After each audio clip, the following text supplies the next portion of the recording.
Hello, what's going on, guys? Welcome back to my channel. Last week's video was part 1 to this video where we talked about everything you might be experiencing after you recently tore your hamstring tendons. Quite the lovely experience, I know. And just everything you might be researching and ultimately coming to the decision of either having surgery or going the conventional route and letting your body heal by itself. So in this week's video, I want to talk about the whole recovery process that I have been going through so far, because as I mentioned in the last video, once you get this injury and you start doing all of your research, you will very quickly find out that there is not a ton of information out there of people talking about what you're going to go through after waking up from surgery. Doctors don't really tell you anything. There's really not much on YouTube. The major things that you're going to find on YouTube is physical therapists talking about what to do for a hamstring strain, and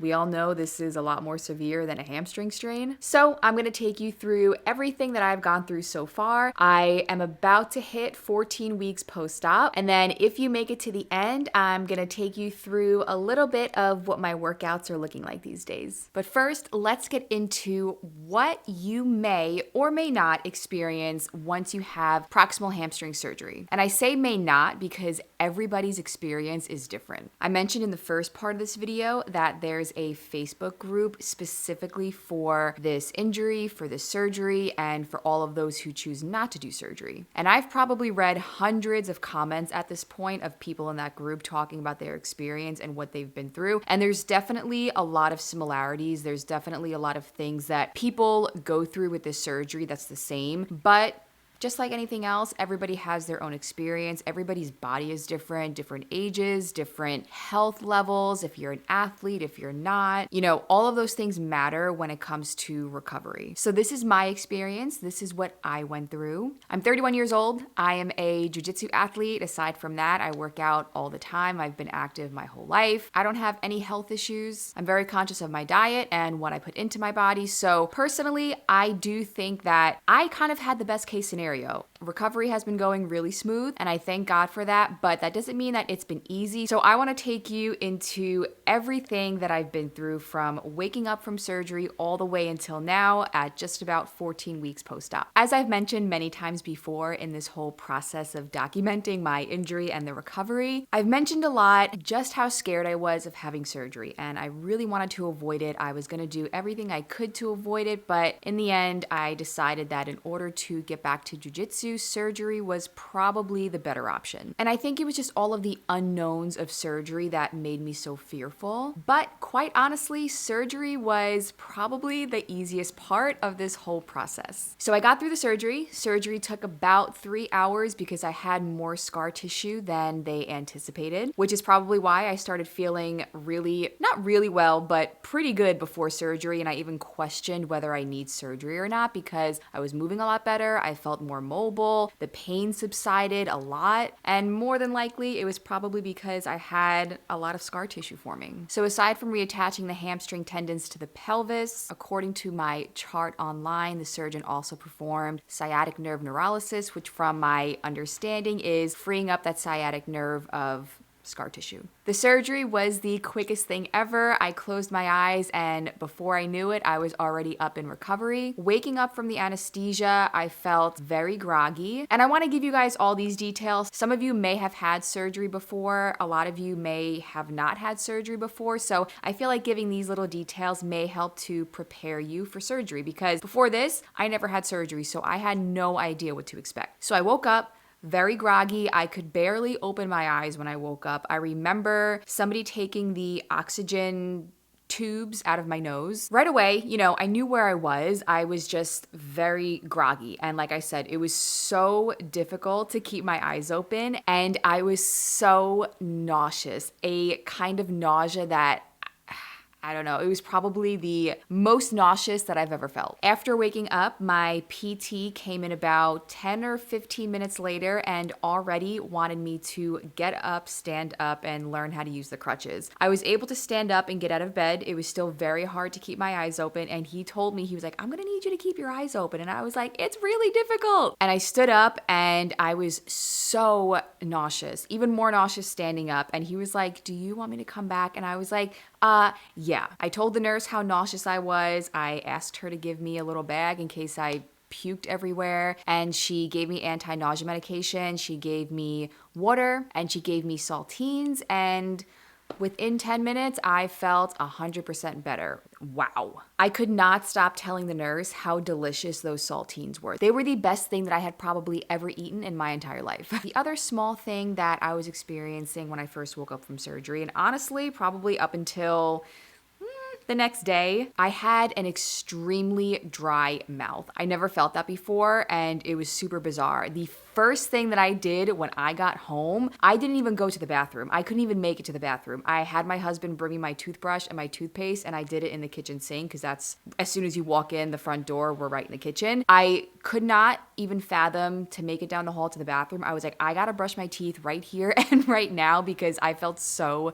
disgusting. As I'm editing this, I realized that I forgot to add one thing that I experienced after the surgery, and that was a sore throat. I had a sore throat for about 2 to 3 days, and that was from the tube that they stuck down my throat to keep me breathing during surgery. Up until a couple of days before surgery, I didn't know that that was gonna happen. I don't know anything about surgery, and then when I found out that I was gonna have a tube stuck down my throat, that was just another fear added to the whole list. But really, you would never know that it's done to you unless you have a slight sore throat. So going back to the hospital, once I started feeling better, the physical therapist came back. I got up out of bed. I started walking with the crutches. He taught me how to go up and down the stairs, and everything was good. I was honestly just so happy that the surgery was done. I felt really good. I felt really excited, and I wasn't in pain. And going up and down the stairs with the crutches surprisingly wasn't as bad as I thought it was going to be. Then I got dressed. They brought me back into the original room, and I pretty much just waited to get discharged. The only thing that I was experiencing post-surgery was I was having a bit of numbness in the opposite leg. So I actually waited in the room for an extra maybe hour and a half to try to talk to the surgeon again, but he was in another surgery because I wanted to find out what was going on with my opposite leg before I went home. I was experiencing a little bit of numbness right above the knee. I couldn't talk to the surgeon, but another PA came in and she said, honestly, it's probably because of the position that I was in during surgery. Obviously, when you undergo the surgery, you're laying on your belly and they put these kind of like gel pads on your knees. So being in that position for a couple of hours probably just gave me a little bit of numbness above the knee. By the next day, it was gone. When I was waiting in recovery, I remember specifically asking the nurse if I had a nerve block because I wasn't in any pain. And I kind of wanted to just prepare myself to possibly start feeling a ton of pain within the next 24 to 48 hours. But she said that I didn't have a nerve block. So I said, okay. I don't know. I got home, again,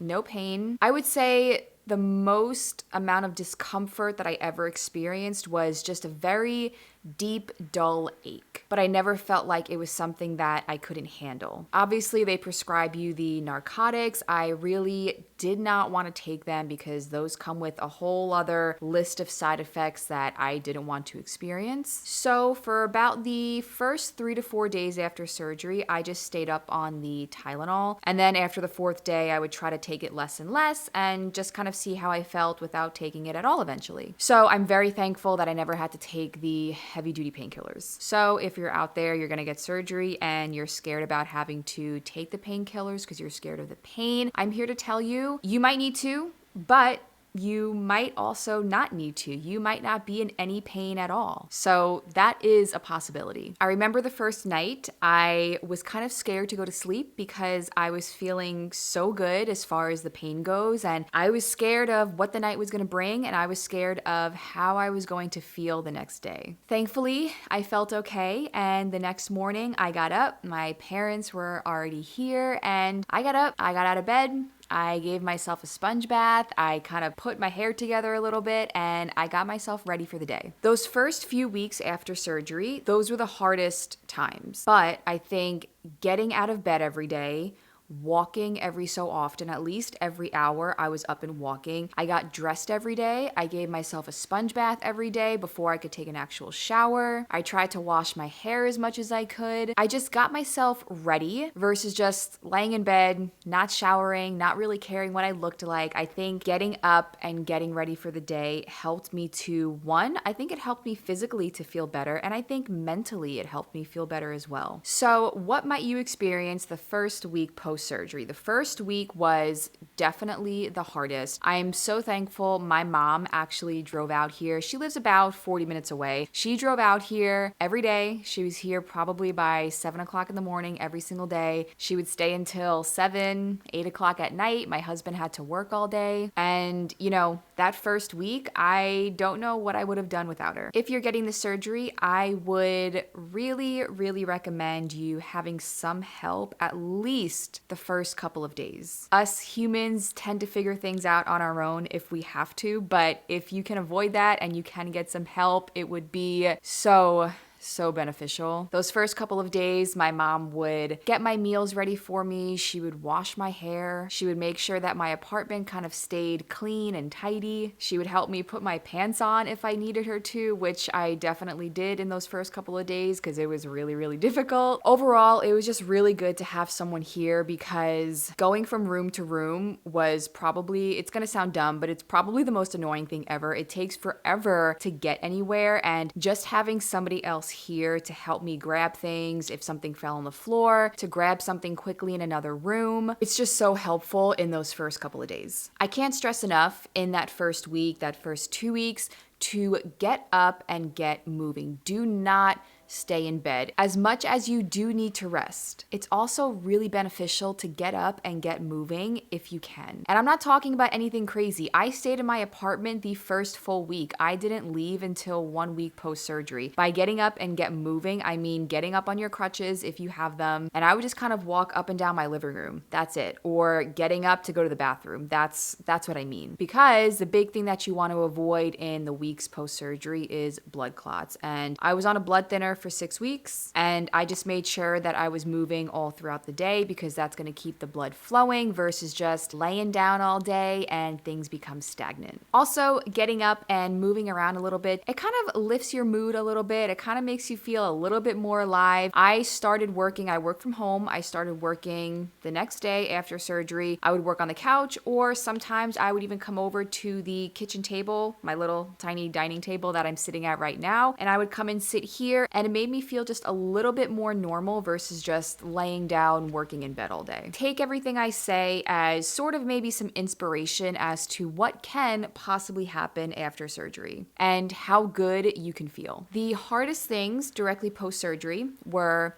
getting out of bed. Getting out of bed felt like a full-blown workout. Sleeping, surprisingly, wasn't that bad. I really, really dislike sleeping on my back, so that wasn't the greatest thing, but I was able to sleep, thankfully. It wasn't until around probably week 4, maybe, where I started feeling a little bit more adventurous and comfortable by turning over onto my side. With sleeping, I made sure that I had a pillow underneath my leg because I didn't feel like my leg was ready to just sort of lay there on its own. It needed some support underneath it. And you will soon find out that it's going to feel like you have rocks in your leg. It's going to feel like you have a sandbag in your leg. I had someone tell me it feels like you have a bowling ball in your leg. It's going to be a really weird sensation. And when you're sleeping on your back and you have your leg propped up, you're gonna have to try to find the best position for your leg. It's gotta be like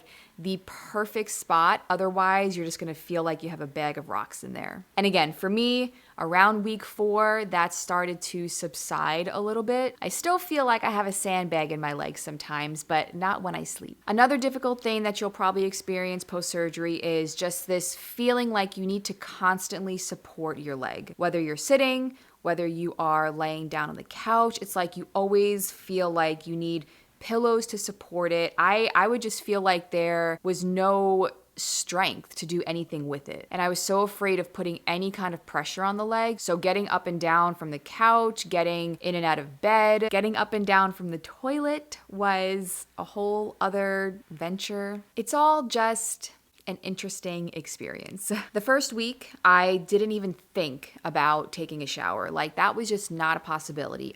Like I said earlier, I would get up every day. I would give myself a little sponge bath just to feel a little bit cleaner and getting ready to take on the day, but you can't get the incision wet. So for me, taking a full-blown shower was just not an option. I will say 1 week post-surgery, I tried to, and I tried my best to not get the incision wet, but that shower was a whole ordeal. I would not recommend. The whole experience probably took like over an hour. My husband was helping me. We had put a chair in the shower. I wrapped my leg with a garbage bag and a towel, and just getting in and out was really hard. And then the chair would slide, and I had my brace on, and I was so scared to take my brace off, and I didn't want to take a single step without having my brace on. It was just, I would not recommend. So I didn't take a real shower until I got my bandage off when I saw my surgeon at 2 weeks post-op. And by then I was a little bit more courageous about getting in the shower by myself. It was still pretty difficult, and I was holding on to the counter and the walls and the bars for dear life. But I did it, and it was the best feeling ever, being able to get in and out of the shower by myself and to take a full-blown shower after 2 weeks. There's probably nothing better than that first really good shower post-surgery. So going back to that first week, it was around day 5 or 6 that I started sort of experimenting with things on my own and just seeing how much I can do without my mom. I had surgery on Monday. That next Saturday, my mom came out, and I told her, "Mom, you can go out for a couple of hours, go shopping, go do whatever. I'm fine here. You know, go out and enjoy yourself for a couple of hours instead of just sitting in this apartment with me for 12 hours." So while she was gone, I attempted to wash my hair by myself. It took probably 45 minutes. I was washing it in the kitchen sink. I was using a pot. And yeah, it was a whole ordeal, but I got it done. I made myself breakfast. And, you know, all of those daily things that we take for granted every day, but they're little things that show independence, and they're things that you kind of lose the ability to do when you go through a recovery process like this. So when you can start accomplishing those things again, it is a really, really good feeling. Once I hit 1 week post-op, I left the apartment, and the reason it took me so long was because we have a big staircase. We live on the second floor, and that big staircase was just something that I couldn't even fathom going down. And after the first week, my husband was home all day, and I was like, we got to do it. I got to get out of the house. I got to get some sun. I got to get some fresh air. And once I did it the first time, it really wasn't that bad. And I think just sort of conquering that little bit of fear that I had just made me more confident in doing it again. So every time that I had the chance for him to take me out and go outside and go for a drive somewhere, I took it. Because other than that, you know, I couldn't leave by myself. I couldn't drive. I didn't want to go down the stairs by myself. I didn't feel comfortable doing anything by myself because I was still so fragile. Going outside and getting out, going to the store, whether it was going grocery shopping or just going to a coffee shop, just normal things that I would usually do, really helped my mentality, because just staying inside all day can really start messing with you. Around week 3, I believe it was, I was able to start experimenting with putting my shoes on by myself and putting my socks on by myself. By that time, putting my own pants on was a lot easier. Around week 4 is when I started to feel significantly less fragile. It was around that time that I went outside for the first time by myself. I started going down the staircase by myself. And I remember I texted like everybody that I knew. You know, it was the best feeling to be able to leave this apartment by myself. Whether it's literally, I couldn't drive, so it was literally just to go sit outside in the courtyard, because that's what I used to do before I was injured. I love starting my morning in the early morning sun, sitting outside. I love doing my work outside. So being able to do that by myself without anybody else having to be there was a really big step for me in the right direction. Weeks 4 through 6, I started walking a little bit around the apartment by myself without the crutches. It started off with just really small distances. I would go from, say, the fridge to the pantry, which is maybe like a couple feet. I would go from the fridge to this table I'm at, again, another couple feet. Or if I was making a meal in the kitchen, my kitchen is pretty small. Before week 4, I would always have my crutches underneath me, but I started getting a little bit adventurous and, standing in the kitchen without the crutches, trying to put a little bit more weight evenly on both legs, and just taking steps in the kitchen as I was making a meal without the crutches. Going more towards week 6, I started doing that a little bit more around the whole apartment. I would walk from the kitchen down the hallway to the bathroom without the crutches. If I went out in public, I still always used the crutches until I was given the okay by my surgeon, but around the apartment, I personally just started feeling like I was ready to start walking a little bit without the crutches. I've read that some people do it a lot sooner than that, but this is a pretty major injury and I wanted to go by the book as much as possible. Week 6, I saw my surgeon again and I got the brace off and I got rid of the crutches, and he told me to wean myself off the next couple of weeks, but 2 weeks from that day, he wanted me completely off the crutches. Once I got the okay from him to start weaning myself off, I never put that brace back on and I never used the crutches again. By that point, I felt ready to start walking completely without the crutches, and I knew that I just had to do it. It was time. So I had a brace on for 6 weeks. I had the brace that wraps around my whole waist and it wrapped down my leg up until right above the knee. I never really found the brace annoying. I kind of liked it because I felt like my leg was more secure. But once I hit about week 5, I started feeling like the brace was getting a little annoying. And to me, that was just a sign that my body was healing and that my body was starting to get ready to not have to wear the brace anymore. So once I got the okay from my surgeon, I never looked back. Again, I'm just gonna say this again, everybody is different. There are people that do have to wean themselves off. And if you're that person, that's okay. If you have to take the next 2 weeks to maybe only use one crutch or maybe use the crutches when you're out in public, that's fine. Being out in public with this injury is pretty scary. I used to feel very secure in public with the brace on and with the crutches because it's kind of like this signal, people look at you and it kind of tells them like, stay away. And when I started driving by myself and when I started going to stores by myself, it felt a little strange and I felt fragile again in terms of just not being able to defend myself if I had to. Again, I'm in martial arts, right? So jujitsu, it's all about self-defense. So this is just the way that my brain works, and not being able to run, not being able to defend myself, it was just not a great feeling, but I knew that for my sanity and to keep progressing forward, I knew that I had to go back to doing the things that I would normally do and things that I would like to do in order to keep moving forward. I remember going to Target that first week by myself without the brace and without the crutches, and I felt so strange. I felt like a little lost. Like I was holding on to that push cart for dear life because I was just so used to feeling secure with the brace and with the crutches, and now I was just free as a bird. And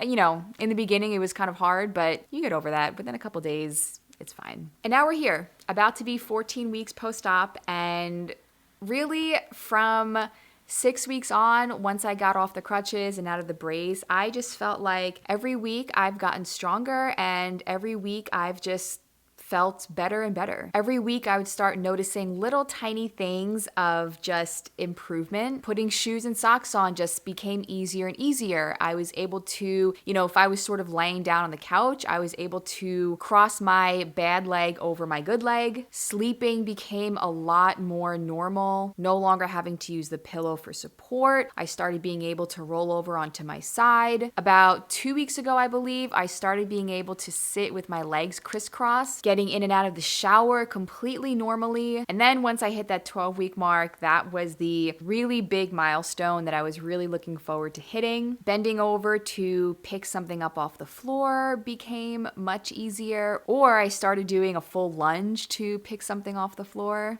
Just all of these little details will really help you stay motivated and inspired to just keep going, because there were some times that got really difficult, especially the times where I couldn't leave because I wasn't driving and I was just stuck inside this apartment all day long. It's very easy to start getting down on yourself, and it's very easy to really wonder when your life will sort of go back to normal and when you can start doing the things that you used to love to do, because it feels like you're never going to get there. It feels like it's going to take a million years to get there. And it's easy to start feeling like this is how your life is going to be forever. So when you start experiencing these little progressions, it's so helpful, obviously physically, but mentally, it's really helpful to just keep yourself going. I'm going to show you a couple of things that were very helpful in the earlier days of recovering from this surgery. The first thing is just a little bag. This one was really easy. I just got it off of Amazon because you can just put it right over your shoulder, and I used it to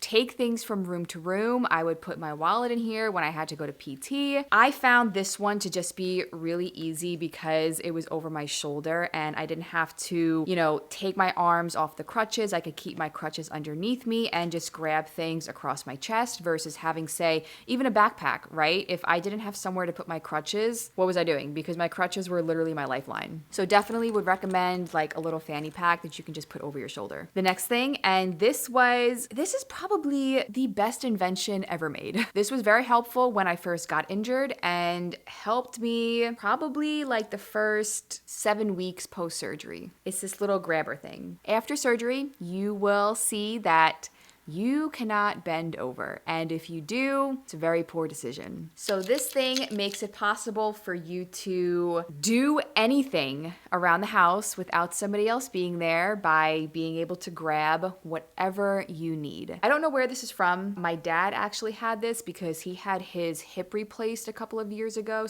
But you can probably find this thing on Amazon or anywhere. And the last thing, this, I don't know how I would have survived without either. There's a lot of gadgets that you may find people using for recovering from this surgery, but the only things that I used were these 3 things. And this last thing I used up until Thanksgiving. The week of Thanksgiving, I was 8 weeks post-op and I was feeling really good. We hosted Thanksgiving at my apartment and I cooked a full-blown Thanksgiving dinner. So that's also a little bit of encouragement for you. By 8 weeks, I was able to move around enough, cook a full-blown Thanksgiving, and I felt totally great. But the reason I'm bringing that up is because I wanted to get rid of my raised toilet seat before my extended family came over to my apartment. So this raised toilet seat we picked up from Walgreens. We should have done it before surgery, but we did it the day of surgery. My brother went out and shopped around from this. This is from Walgreens. It just gets placed right on top of the toilet, and it was incredibly helpful because I wouldn't have been able to sit down on a regular toilet. It is way too far down.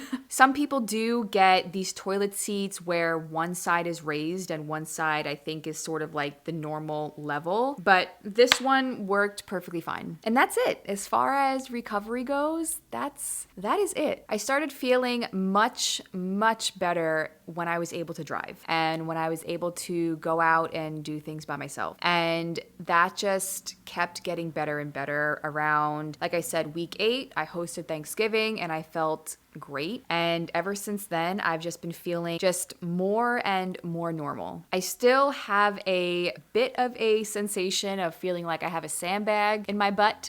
And from what I've read, that's pretty normal. Everybody seems to have that sensation, but I'm hoping that as the months go on, that will hopefully disappear. It's also normal to have some numbness around the incision site. I still have numbness, kind of the area on my butt, like right above the incision. My incision is in the gluteal fold. It's about like a 2-inch or so incision, and what's amazing is that you can't see it. But anyway, I have a little bit of numbness right above the incision. If you experience that as well, it's normal. I know this video is probably getting kind of long, but let's quickly take a look at my workout and what my workouts are looking like at about 3.5 months post-op. So I'm still doing PT, and I will be for the next couple of months. I go to PT twice a week. You'll find that PT for this is very, very slow, especially the first 6 weeks. There's not a ton that you can do because you have to be really careful about making sure that, you don't damage what the surgeon did. It really isn't until 12 weeks that the tendons attach themselves to the bone. Before that, they are just held to the bone from the sutures that your surgeon used. So aside from PT, I am also working with my husband. I'm very, very fortunate that he does what he does and that he's my husband. He's a functional patterns practitioner, and I brought him on a couple of times and he has briefly talked about what functional patterns is, but essentially it is incorporating the whole body to work together versus just isolating a certain muscle group to do a certain movement. Functional training and using your whole body in exercise movements is what is going to get you stronger, and it's what's going to get you back into living a normal life and being even better than you were before. So with my rehab program with Todd, my husband, the overall theme of the program, the overall goal is to get my hamstring communicating with the rest of my body. So in this first movement, this sort of lunge variation, I am dynamically loading the glutes and hamstring muscles, and it's helping me to move my hips from flexion to extension. I'm relearning how to shift my weight and how to athletically catch myself, especially on the injured side. In this second exercise, the rotation of my hips helps to make sure that my pelvis stays level. We have core engagement, we have glute engagement, and both of those things are really helping me work my balance. In this third exercise, it's similar to the lunge, but we are working the obliques more, which are the abdominal muscles that run down the sides of your belly. They have a big role in keeping the pelvis level. Again, we are loading the hips here, learning how to catch myself in the glute to help find stability. So my main goal right now is to strengthen the hamstrings, strengthen the rest of my body, but now I have the okay to strengthen the hamstrings, working on flexibility, and really just overall working back towards where I was pre-injury, and I want to be even stronger, and I want to get in even better shape than I was. If you're watching this and you are getting surgery soon, I really, really hope and I pray that your recovery goes smoothly. I pray that your surgery goes smoothly, and I wanted to make this video to give you the details of what you might feel. Like I've said a bunch of times now, everybody's experience is different, but it is possible to feel okay after surgery and to go through really rough moments, but to have overall pretty decent experience. There's going to be hard days and there's going to be difficult moments, but you just got to keep pushing through it. And something that my dad told me when I first got injured and it was just a really difficult moment. My dad told me, he was like, sometimes you just got to get up and you got to put one pant leg on at a time. And that's all you can do sometimes. And in this situation, some days that is literally all you can do. But keep track of the progressions, keep track of those little moments where you feel good and those little moments that you can start doing things that you used to do, because that will give you that motivation to keep going. Try to surround yourself with a really positive support group. Get outside as much as you can. Get moving as much as you can, as safely as you can. And I promise the weeks will start to fly by. It's a long journey and I still have a long road ahead of me. And when you go through something like this, only you know how you really feel. Only you truly know what you are going through. You and other people who have been through the exact same thing. So please, if you have any questions, leave a comment. If you feel comfortable sharing your experience so far, leave a comment. I always also leave my Instagram in the description box, so if you want to DM me there, I would love it if you did. So yeah, that is about it for this video. Be sure to give it a thumbs up. If you are not subscribed to my channel, subscribe to my channel. I really, really appreciate it. And until the next video, I will see you guys next time.